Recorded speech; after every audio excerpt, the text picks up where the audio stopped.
হাত চাপৰি মানে এই সব কিছু লাল লাল লাল লাল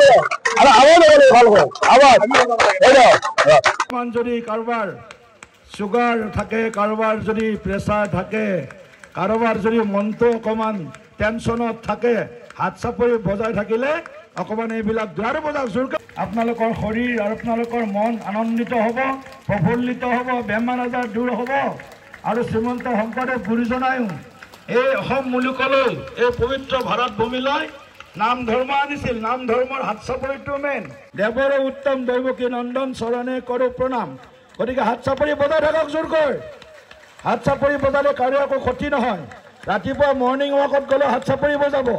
কাষতে হয়তো সুধিব পাৰে যে কিবা এটা হ'ল নেকি আৰু গণ্ডগোল হ'ল নেকি তেতিয়া ক'ব মই যে হাত চাপৰি বজাইছোঁ তাৰ কাৰণে হাত চাপৰি বজাই আছোঁ নিজৰ কাৰণে হাত চাপৰি বজাই আছোঁ গতিকে হাত চাপৰি বহুত বজাই থাকিব হাত চাপৰি বজাই হাত চাপৰিটো শুনি থাকক গতিকে হাত চাপৰিটোৰ বহুত উপকাৰিতা আছে ভাষণে যিমান দিব পাৰে হাত চাপৰি তাতকৈ আপোনাক বেছি দিব পাৰে